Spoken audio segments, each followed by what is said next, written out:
Hello everyone, Job Education Channel আপোনালোকক স্বাগতম জনাইছো। ইতিমধ্যে ৰিজাল্ট ডেট সকলোৰে মুখত প্ৰচলিত, লগতে মাননীয় হিমন্ত বিশ্ব শৰ্মা ছাৰেও উল্লেখ কৰি দিছে আৰু লগতে এই ৰিজাল্টৰ সবিশেষ সকলোখিনি আমি ডিটেইলছ আলোচনা কৰিম।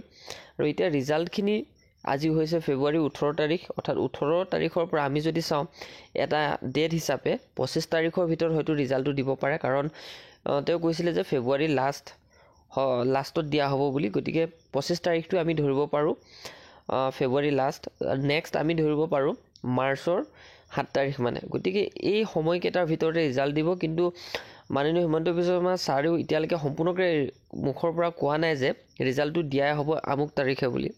গতিকে অকল এটা কথা উল্লেখ কৰিছে 2-3 দিনৰ ভিতৰতে দিয়া হ'ব।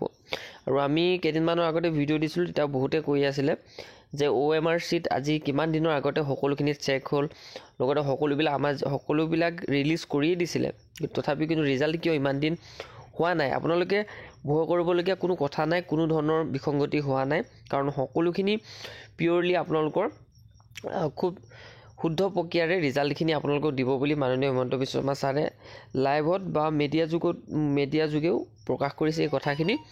গতিকে এই ৰিজাল্টখিনি খুব সোনকালে পাব। আপোনালোকে নিজৰ ডকুমেণ্টখিনি কিন্তু ৰেডি ৰাখক আৰু স্কিল টেষ্টৰ কাৰণে প্ৰিপেৰেশ্যন চলাই থাকক।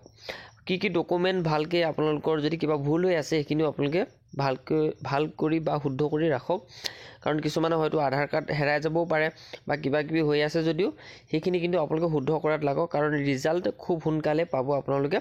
আৰু খুব 1 সপ্তাহ বা 2 সপ্তাহৰ ভিতৰতে কিন্তু ৰিজাল্ট মুকলি হ'ব। গতিকে ইমানখিনি ইনফৰমেশ্যন আছিলে, সম্পূৰ্ণকৈ কিন্তু এতিয়ালৈকে ডেট দিয়া নাই। গতিকে বহুতে কৈ থোৱাৰ কাৰণে এইখিনি ক'লোঁ। আৰু ডকুমেণ্ট কি ৰেডি কৰি ৰাখিব লাগিব সেইখিনি আপোনালোকৰ পাছৰ পৰ্যায়ত কোৱা হ'ব, কাৰণ যেতিয়া ডিটেইলছবিলাক দি দিয়া হ'ব।